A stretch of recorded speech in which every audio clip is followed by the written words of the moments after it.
Greetings, and welcome to the Crane fourth quarter 2019 earnings conference call. At this time, all participants are in listen-only mode. A question-and-answer session will follow the formal presentation. If anyone should require operator assistance during the conference, please press star zero on your telephone keypad. As a reminder, this conference is being recorded. It's now my pleasure to introduce your host, Jason Feldman. Please go ahead, sir. Thank you, operator, and good day, everyone. Welcome to our fourth quarter 2019 earnings release conference call. I'm Jason Feldman, Director of Investor Relations.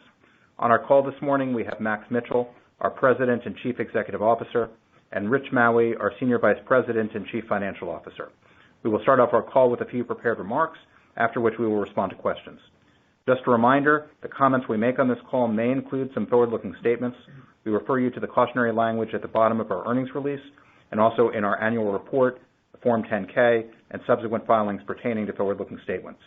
Also during the call, we will be using some non-GAAP numbers which are reconciled to the comparable GAAP numbers and tables at the end of our press release and accompanying slide presentation, both of which are available on our website at www.craneco.com in the Investor Relations section. Please also mark your calendars for our February 27th Investor Day event in New York City. Please contact me directly if you would like to attend. Now let me turn the call over to Max. Thank you, Jason. It was an eventful quarter and year with a lot of moving pieces, and Rich and I have quite a bit to cover before we get to Q&A, so let me get right into it. We had a very strong close to the year, particularly from a free cash flow perspective. And 2019 was another year of record financial results, though somewhat lower than we originally expected when the year started. As outlined in our press release last night, we reported record full-year adjusted EPS of $6.02, up slightly from 2018. Sales of $3.3 billion decreased 2% compared to 2018, but we delivered a record $325 million of free cash flow, up 7% compared to last year. Operating margin, excluding special items, also reached a record 15%, a 50 basis point improvement from last year.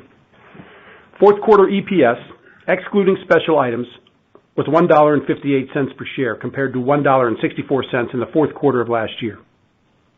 In addition, during the quarter, we used part of our record free cash flow to repurchase 80 million of our shares in the fourth quarter. We announced a 10% dividend increase yesterday, reflecting confidence in our long-term outlook and solidly within our targeted payout range of 25 to 30%.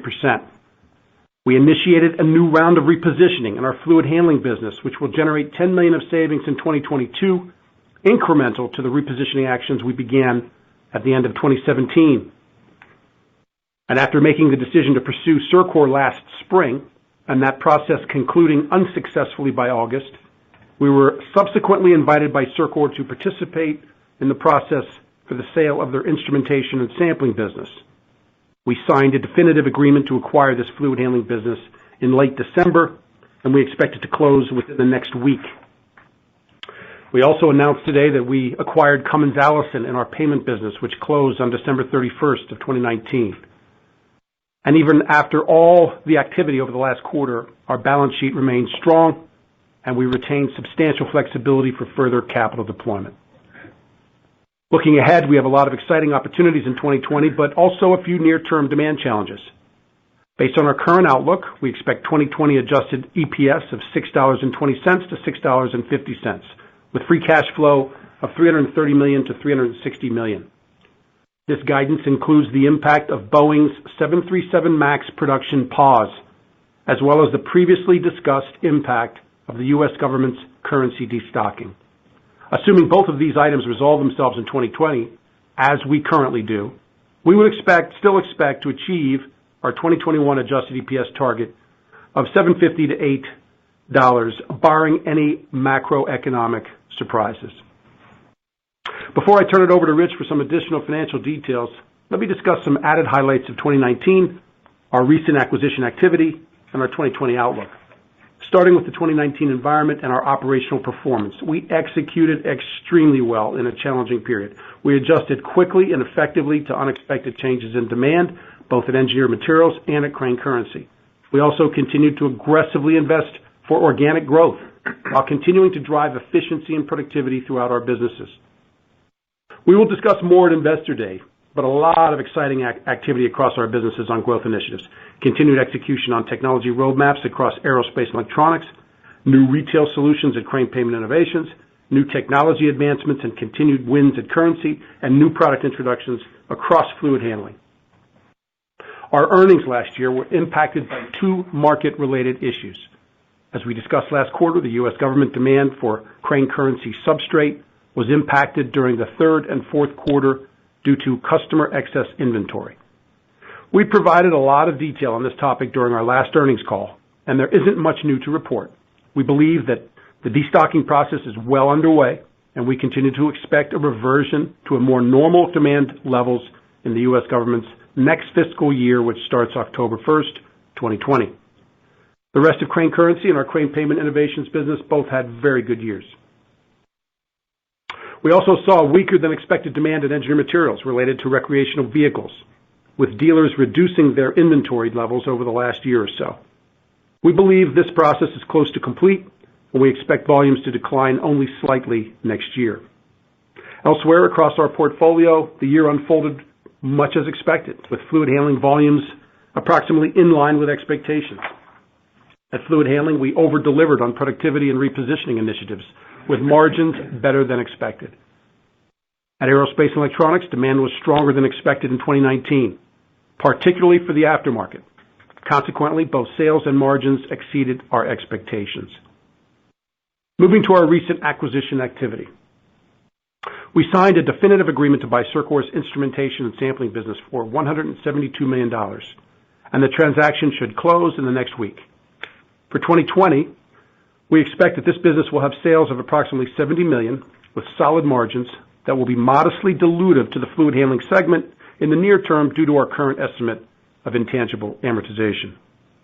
This business designs, engineers, and manufactures a broad range of critical fluid control instrumentation and sampling solutions with strong brands known for quality, performance, and reliability. Products are primarily used in severe service environments with a substantial portion of sales driven by recurring replacement demand. Instrumentation and sampling is broadly diversified geographically and by end market, with nearly 60% of sales in chemical, refining, and petrochemical applications, and less than 25% related to upstream oil and gas. We will be integrating this business into our process valve business, where we have an extremely strong management team that's experienced with acquisition integration. We also acquired Cummins Allison for $160 million. Cummins Allison has approximately $190 million in sales, and including intangible amortization, currently has mid-single-digit operating margins, where we see substantial opportunity for improvement over the next few years. Cummins Allison is a leading provider of high-speed cash and coin counting and sorting machines, retail cash office solutions, along with a nationwide service network. About half their sales are generated from recurring revenue derived from service contracts. Their end markets are aligned with our existing Crane Payment Innovations end markets, primarily focused on retail, financial services, and gaming. However, where our payment business focuses on consumer-facing applications, Cummins Allison sells products primarily used in back-office applications. Cummins Allison and CPI products are based on similar core technologies related to cash and coin sorting, counting, and validation, and we expect sharing of technology and R&D across the two businesses. We see substantial synergies, most notably with material cost and supply chain, manufacturing productivity, and R&D. Together, these acquisitions should be accretive to adjusted EPS by approximately 15 cents in 2020, with accretion increasing to 25 cents by 2022. Both acquisitions meet our strict acquisition-related financial criteria. Our integration process is underway at Cummins Allison, and we have a detailed plan ready for when we close on instrumentation and sampling. Given our balance sheet strength, our acquisition activity does not prevent us from consistently returning cash to shareholders. As I mentioned, we increased our dividend 10% yesterday and repurchased 80 million of shares last quarter. We have ample flexibility remaining to continue to deploy capital to grow the business while also providing additional cash returns to our shareholders. At this point, I'll turn it over to Rich for some additional financial commentary. Thank you, Max, and good morning, everyone. As usual, I'll be providing segment comments that will compare the fourth quarter of 2019 to 2018, excluding special items, as outlined in our press release and slide presentation.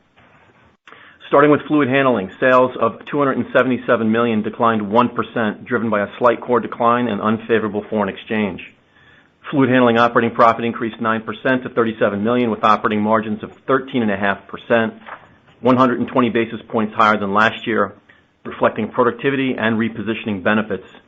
This was a very strong performance by the team in the quarter, again, driving very strong operating leverage while continuing to execute on repositioning actions as well as growth initiatives. Fluid handling order backlog was $267 million at the end of December compared to $280 million at the end of 2018, down 5% year over year on an FX neutral basis. Orders also adjusted for foreign exchange declined 5% sequentially but increased 1% year over year. Order and sales activity in the quarter was approximately in line with our expectations. On a full year basis, core growth was almost exactly in line with our original guidance, but we did outperform on margins, partly from certain repositioning actions being completed earlier than expected. Looking ahead to 2020, while we expect a modest decline in our end markets, we are guiding to a flat core growth as we continue to deliver on our new product development and share gain initiatives. We expect margins to expand to approximately 14%, consistent with the framework we have provided at Investor Day over the last few years and reflecting slight margin dilution from the instrumentation and sampling acquisition given our current estimate of intangible amortization. At Payment and Merchandising Technologies, sales of $315 million in the quarter increased 1% compared to the prior year, driven by 1.5% of core growth, partially offset by unfavorable foreign exchange. Segment operating profit of $55 million decreased 2% from last year, with operating margins of 17.6% compared to 18.1% last year.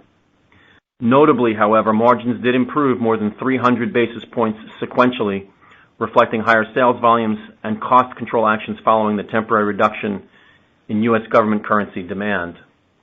Margins were just slightly below our expectations in the quarter, largely as a result of product mix where we had some incremental sales of international currency substrate in the quarter, which helped sales growth and operating profit, but at the expense of margins. For 2020, we expect approximately 1% of core growth for this segment and approximately 16% of sales growth from the Cummins Allison acquisition, partially offset by approximately 1% of unfavorable foreign exchange. We expect 2020 adjusted segment margins of roughly 16%. Excluding the impact of the Cummins Allison acquisition, segment margins would be approximately 18%.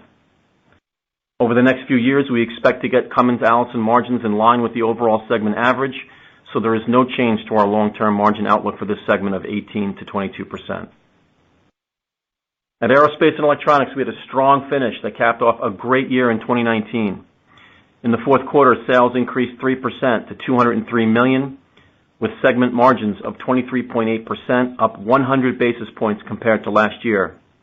On a full year basis, core growth was 7.5%, with segment margins of 24.1%. In the quarter, total aftermarket sales increased 4%, driven heavily by military spares, with commercial aftermarket down slightly on lower modernization and upgrade sales. Full year aftermarket sales were up 10% with strength across both military and commercial. OE sales increased 3% in the quarter with similar growth rates on both military and commercial sides of the business. Aerospace and Electronics backlog was $567 million at the end of 2019 compared to $447 million at the end of last year. This backlog is an all-time record for Crane Aerospace and Electronics. This business continues to perform extremely well with repositioning actions complete and executing daily, driving technology readiness and winning new business across all our solutions. For 2020, we expect continued strong underlying performance, but with the headwinds from the recent 737 MAX production pause. Based on best current production forecasts from Boeing, we expect an EPS impact of approximately 25 cents per share in 2020.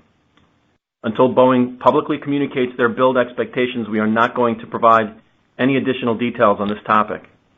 We believe this earnings impact is temporary and will disproportionately impact the first half of 2020, and it reflects absorption impacts resulting from the speed and magnitude of the change in production volumes.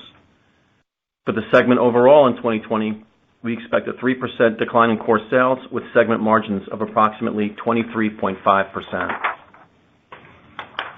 Engineered Materials sales decreased 14% to $43 million, driven by a decline in sales to RV customers. Operating margins declined to 9.4% due to the lower volumes and reflecting normal seasonality in the fourth quarter. Solid performance by the team during a challenging period. In 2020, we expect a 1% decline in core sales as the RV market stabilizes during the next few months, with segment margins of 13.5%. Turning now to more detail on our total company results and guidance. Our fourth quarter tax rate was 20.5% compared to 15.9% in the fourth quarter of 2018. In the quarter, free cash flow was $205 million compared to $158 million in the fourth quarter of last year. For the full year, we delivered record free cash flow of $325 million compared to $305 million last year. We are very comfortable with the strength of our balance sheet, and we have substantial flexibility for capital deployment, as Max highlighted, both acquisitions and return of cash to shareholders in 2020. In the quarter, we also trued up our asbestos liability estimate. This is a non-cash update that reflects trends in average settlement values since our last asbestos liability update on December 31st of 2016. The liability estimate continues to cover all pending and future claims projected to be filed against us through the generally accepted endpoint of 2059.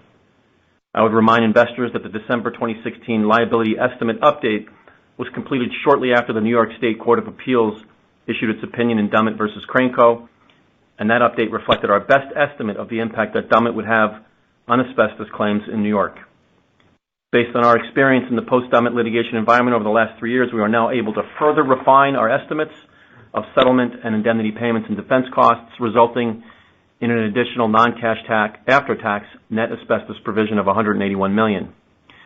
Remember that this is an undiscounted number covering payments that will span more than 40 years.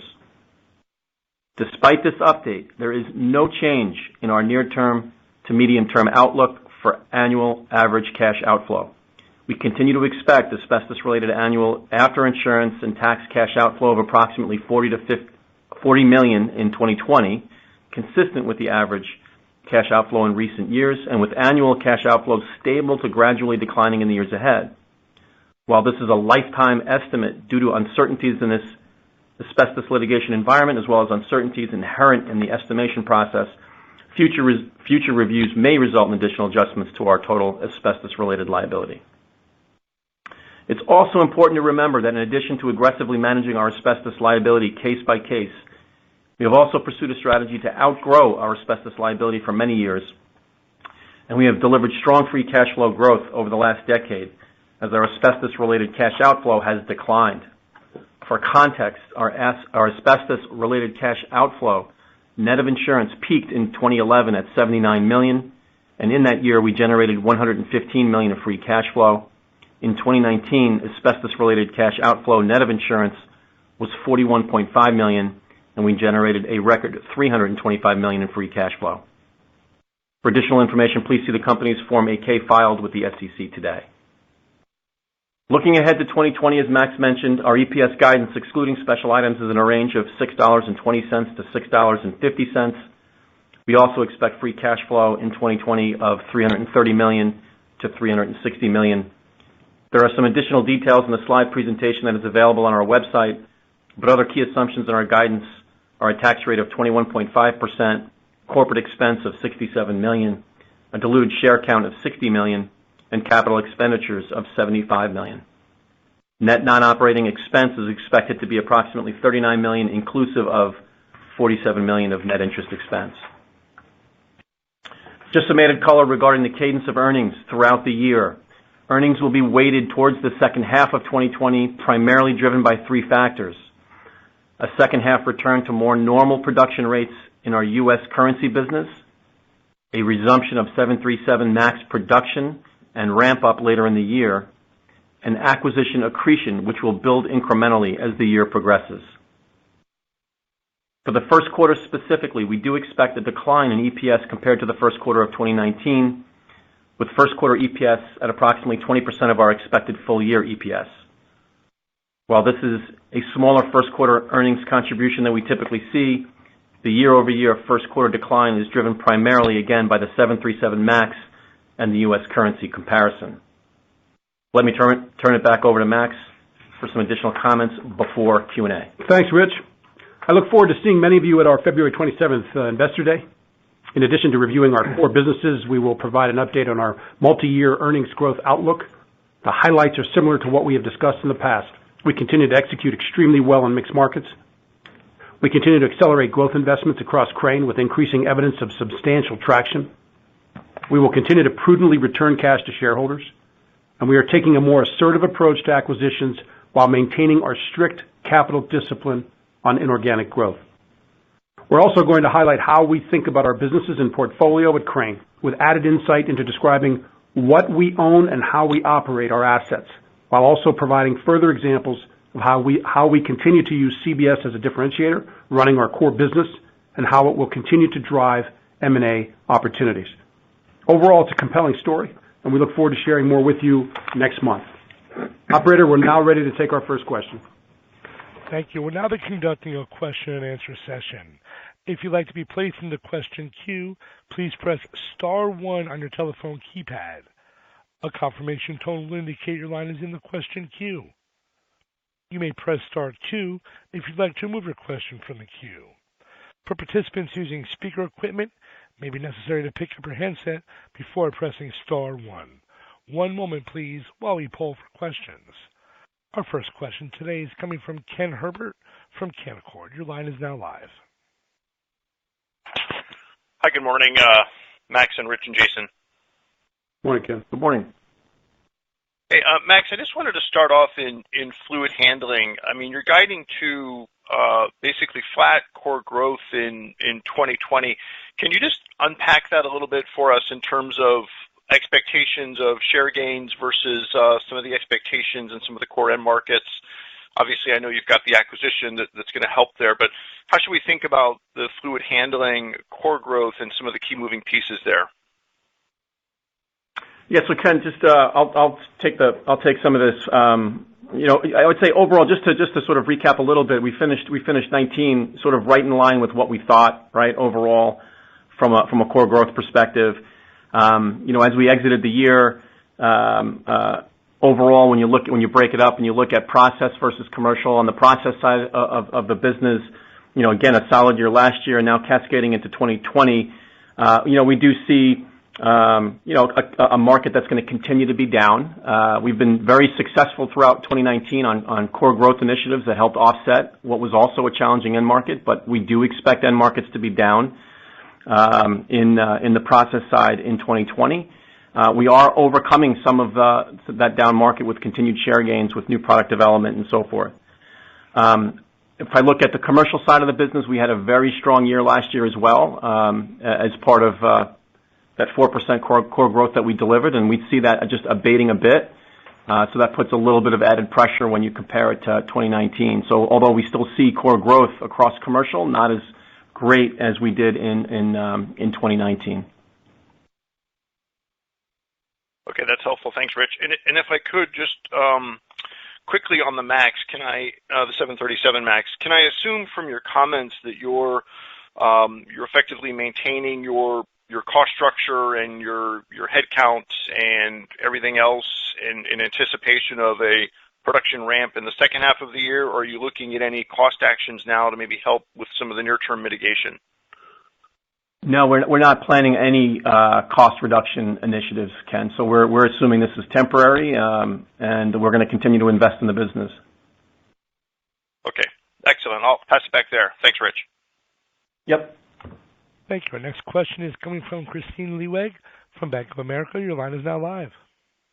Hey, good morning, guys. Good morning. For your 2021 EPS outlook of $7.50 to $8, can you clarify how much incremental M&A is embedded in this outlook, if there is any? So that's so for the overall $7.50 to $8, as we framed it up initially and continue to today, there isn't any expected further M&A accretion included in that number. So when you look at our guidance here of $6.35 at the midpoint, and you assume, as we are, that there's the impact of the return of the 737 MAX as well as the return of demand in our USG business for currency. that's going to contribute somewhere around 60 cents a share. So from there, you do the quick math on that, Christine, and assume that our underlying business would grow somewhere between, 7 and 9% from an EPS perspective. You can quickly get to that 750. So while maybe perhaps a bit of a bias towards the 750, we feel pretty confident, and there's other measures, as you suggest, to get us well beyond that number for 2021. I see. I guess I would have expected that with the two acquisitions you've announced and your expected accretion from Cummins and INS, that there could be upside pressure to that range. Is there correct, something else that's a headwind? No, that's essentially, you're correct. I'm not including the 25 cents, the incremental accretion coming from Cummins Allison or CIRCOR in future years. Were not included in my number. So to your point, other M&A accretion that might occur post the 635, further M&A, repurchase activity, other capital deployment is not included in that 750. That's helpful. And following up on the 737 MAX, I think UTX said this morning, right, that they'll have a 90-day production pause, and then they'll go to a 21 per month rate through the rest of the year. Is that similar to what you are assuming in your MAX impact for the year? Yeah, Christine, so we're not going to comment on specifics with respect to production rates and timing at this point, and potentially we'll do that at Investor Day to the extent that we get further public clarity from Boeing that we expect hopefully this week. Thank you very much. You're welcome. Thank you. Our next question is coming from Matt Somerville from D.A. Davidson. Your line is now live. Thanks. Couple of questions. First, on the payment business, specifically to Cummins Allison, can you talk about what the profit differential may look like between the service side of the business and the hardware side, and what would be the average duration of the service contracts for that company? On the service, the life of the service, almost 75% of the installed base has an annual service agreement. So it's an evergreen kind of renewable service agreement. We're pretty excited, Matt. It was one of the strategic reasons for the deal. About 50% of revenue is this recurring revenue and service. Coming with the deal is about 43 branches and over 400 really talented associates in the field that we see some opportunity on not only the existing service business, but in how we're going to leverage that, not only with other existing Crane product, but also servicing some third-party opportunities that we already have identified. So it's a great piece of this business that we see synergies with the combined organization. In terms of the margin profile, the margin profile on the equipment is solid, I would say, right? Sort of what you'd expect from a component type manufacturer.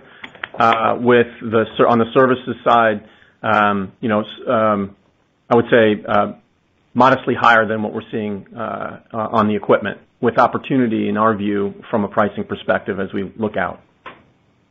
Is that the main structural issue? I guess I'm surprised that with 50% of that business being annuity-like service, that the operating margins are only 5%, or mid-single digit, I think is what you said. So I want to clarify that. So if it is mid-single digit, is that mid-single digit number pre the incremental intangibles amortization, or is that fully absorbed for that? Just to be clear. No, that's fully that includes the intangible amortization. So from our point of view, and with the prepared comments regarding our target margin range and the opportunity that we see to bring that business there, this is what's exciting to us, frankly, about the business. We see a significant amount of potential to improve the margin profile. This was a well-run, absolutely respected, family-run business for many, many years that had different motivations and drivers. I think it's just an incredibly well-run organization with fantastic people, and we're going to be very careful and methodical on how we continue to grow and execute. But there's a lot of opportunities in the combined strength of payment and merchandising technologies. And if I can just sneak one more in, sticking with the payment segment, specifically to CPI, can you sort of talk about what the market overview is or end market overview is for that business, what you're seeing in retail, transportation, gaming, et cetera, and how that sort of calibrates to the segment organic guidance for the year? Thank you. Sure. So just overall on the segment guidance, I think we're plus 1% for next year. We have a bit of the headwinds, obviously, in 2020 continuing with the U.S. government, so just overall that being a headwind to that 1%. The payment business continues to look pretty good across most of the verticals that we have, Matt. So I would say continuing, underlying trends in the various sectors that you mentioned, in particular around, even transport, retail, and so forth. Gaming, some slight headwinds that we saw this year that we expect we should recover from. But overall, when I look across all the solutions, we feel pretty good about the business, and we're gonna see some of that continuation of core growth that we saw over the last couple of years. Thanks, guys. Mm-hmm. Thanks, Matt. Thank you. Our next question today is coming from Nathan Jones from Stifel. Your line is now live. Morning, everyone. Morning, Nathan. Morning. Morning. Just following up on the U.S. government destock, do you guys have any intelligence or any additional information that would suggest that the government will go back to a more normal level of buying in 2021, other than looking at history and where things have been before, to justify the outlook for next year? Just extrapolating, you broke up a little bit, Nathan, but I think I got the gist of the question. Extrapolating, we still feel pretty solidly about that range of normal demand. And I think, verbally, we're not going to know until the absolute order. That will be the new number. But I can tell you that in conversations with those at the Bureau, we certainly have an indication it's going to revert to a normal level, but nothing that has been definitive. I can also say that anecdotally we've been tracking this. Now we don't expect any change. There's very little change from the order rate once it's given, and so that's going to be very, very stable through the year. But we are anecdotally hearing that the destocking is well on track and as expected. Okay. Outside of the impact from that this year, I think payment merchandising growth number at +1 is actually, I think, very solid and probably demonstrates pretty good growth in the business. Outside of that, are you guys able to quantify the impact of this destock on the overall segment growth for the year? What the underlying growth in the other businesses? So, I think what I would say, Nathan, just is I would agree with what you're saying. To be at +1%, notwithstanding the headwind with the U.S. government, we're seeing continued momentum on the international side of the currency business. Would be the one thing that I would clearly point to. But also, like I just mentioned in response to Matt's question, with respect to the underlying end markets in our payment business, we're continuing to see, continued traction and solid demand across those solutions. So I would say it's a combination of those two factors. Yeah, just one more on the acquisitions. You talked about Cummins Allison getting up to, segment average levels of profitability going forward. My quick back of the envelope math would imply that that's an additional 30 cents of accretion there. I would assume that there's got to be some cost synergy opportunities for the CIRCOR business. I'm wondering why 2022 would only be 25 cents of total accretion from those two acquisitions. Does it take longer to get Cummins Allison up to those margins? There's conservatism built into that estimate? Yeah. No, it's a good question, Nathan. I would say we feel very comfortable with the 25 cents. We'd like to see things play out a little bit, but I would say that we're very comfortable with hitting the 25 cents per share target that we laid out today. Okay, that's it for me. Thanks very much. Thanks, Nathan. Thank you. Our next question is coming from Robert Barry from Buckingham Research Group. Your line is now live. Hey, guys. Good morning. Morning. So I just wanted to clarify on the 737. The 25-cent impact is for some undefined amount of time that this pause occurs? So we have based our quarter. Yeah. So we based our estimate, pursuant to feedback and what you'd normally expect us to be receiving from our customers. So in response to that, we've laid out a pretty thoughtful cadence of that production pause in our 2020 operating plan and our guidance. So there are specifics. We'd rather not comment on them until we allow our customer to publicly disclose what their production plans are. But it is the rate that's been publicly disclosed to date. It's been privately disclosed to date. If others are communicating that, we prefer not to until we have more confidence around that. I think the way to think about this too, Rob, is it's on a worst case basis. If production literally went to zero for the entire year, we would still feel comfortable with the low end of our range. Got it. Okay. So the 25 cents is kind of at the midpoint, and that if it was a worst case scenario, it would just kind of bring you down to the low end of the range. That's right. Okay, that's helpful. And any thoughts on this virus and how that could impact the business? I mean, maybe just from what you've seen in the past with SARS or something like that. I know it's still early, but just big picture, how are you thinking about that? And is there any contingency in the guidance for that?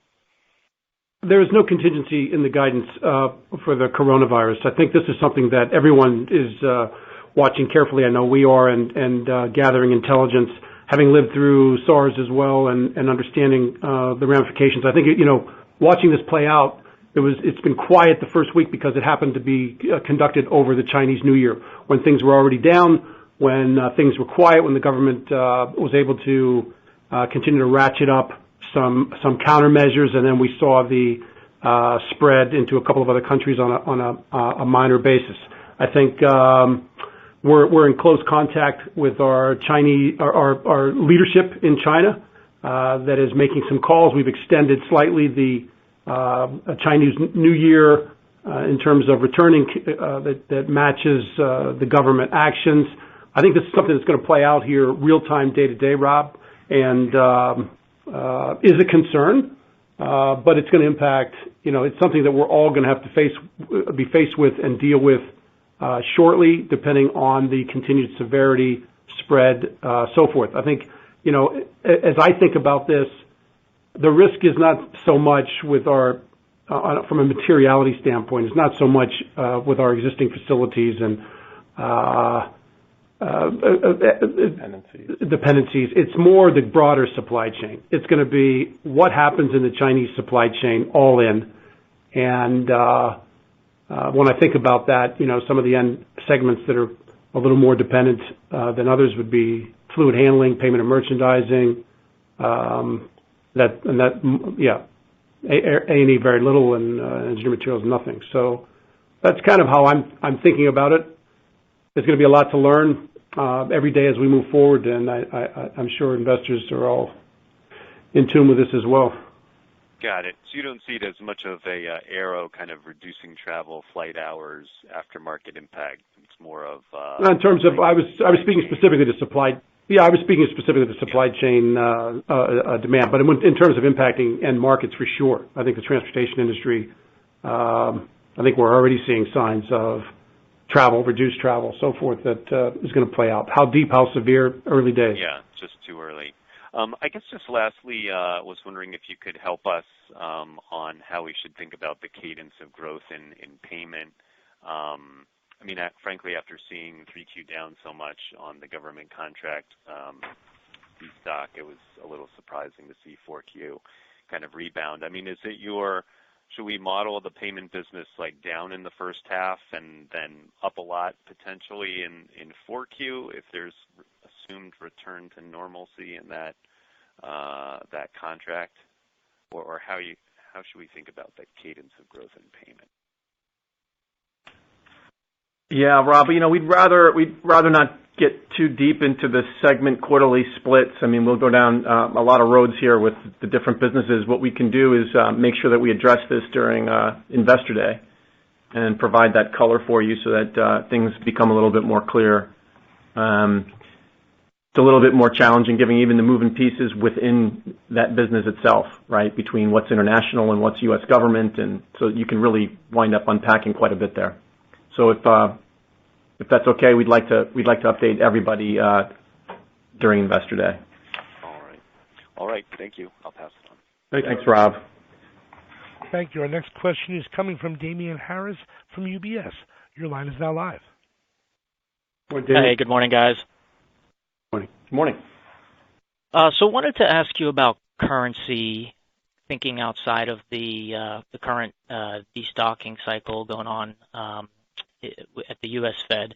But just in general, could you maybe give us some additional color on the trends you're seeing and I guess what the project pipeline might look like for that business? Just wondering if there's anything promising that you've perhaps got some pretty good visibility on, whether or not it's in your guidance for this year at this stage. Yeah, I think just generally, international is doing very well, very, very well. I mean, so we have the technology thread that we can sell both independently or with a finished banknote. That technology is differentiated from all competitors. It continues to play out, and that value is understood in the marketplace. So there is a rich pipeline of opportunities, both on what we are chasing, what we've bid on, what we're expecting, what we are winning, and I can tell you that we continue to take share, not only in technology but in finished banknotes. So that's a bright spot. The team continues to execute very well. Okay. And shifting over to capital allocation, so you've completed these two acquisitions recently, December, and then also executed $80 million in buyback. Now, how much capital do you think you have available to deploy this year, and are you considering any incremental buyback at this stage? So, Damian, yeah, so post the acquisition activity, post the repurchases in the fourth quarter, we still have pretty good capacity here for M&A, right? When I think about, and there's a difference, right, between capacity for M&A and capacity for repurchase. From an M&A point of view, call it between $400 and $500 million today, but it grows pretty quickly once we get towards the end of 2020. You can envision actually being double that size by the end of the year with projected EBITDA levels and so forth. So. From a repurchase point of view, it's going to be lower than that, given you don't have any acquired EBITDA. But the short answer is, with that kind of M&A capacity, you can envision a decent amount of repurchase to the extent we can't locate any sufficient opportunities for that capital. Okay, that's helpful. And one last quick one on the CIRCOR INS acquisition here. I think, if I heard you correctly, that's expected to contribute about $70 million to sales this year. And Max, you talked about that mostly being a replacement business. But I think if you kind of looked at the release, that business might have been in the low 80s a few years ago. So it seems like it's been down. Could you maybe just elaborate on what's going on there and what kind of growth profile you would expect for that business? Is it similar to fluid handling segment overall? Yeah, I think that's what you can expect. Similar to the existing end markets. I think it's been challenged with general end market conditions to date. We've got a nice adjacency here with critical applications, same end markets and customers as our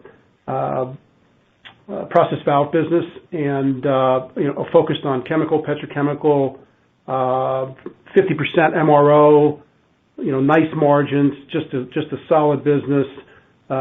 And we think that, in addition to just being a nice tuck-in, the right value, As we think about what Crane can bring, instrumentation and sampling, is the global presence. We just have a slightly stronger support structure globally.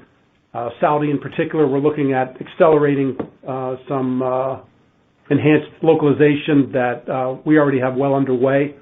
So that's just one example of how we think we're going to bring more as a combined entity. That makes sense. Thanks, guys. Thanks, Damien.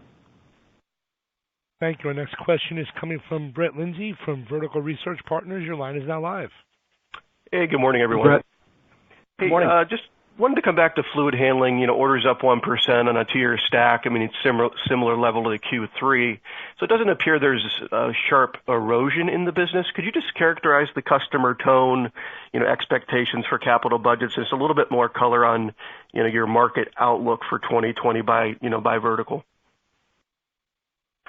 So yeah, I would say I would agree with you. There's not some inflection point here that's overly negative by any means. When we look across the opportunities, the funnel of projects, small and large, and whatever they might be, they are I would say consistent with what we've been seeing coming out of coming out of Q3 through Q4, and now as we look at our plans for 2020. So.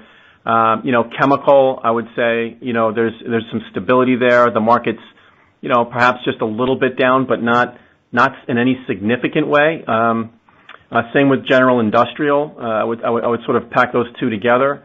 Refining, not a whole heck of a lot of real momentum. It's, I would say, also consistent, not particularly strong. I would say if I was to compare that against the other two that I just mentioned, the other two were perhaps a little bit stronger in 19. So I would say just overall, no significant inflection point down. There's just a modest market decline that we're projecting in process, and we're offsetting it with share gains. We're going to give you more color, Brett, on in less than a month away on February 27th. Brad Ellis will give a little more detail by vertical.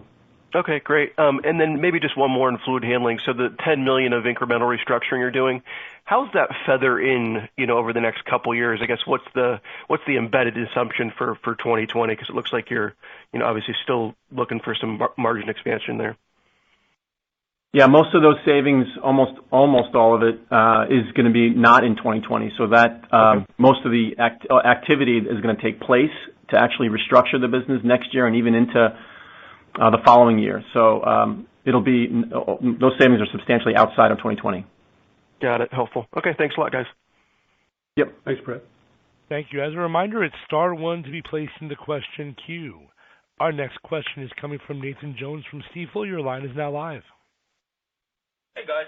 I just want to get an update on the Crane currency accretion target of $1 in 2021 to see whether you guys are on target to hit the $1, short, better.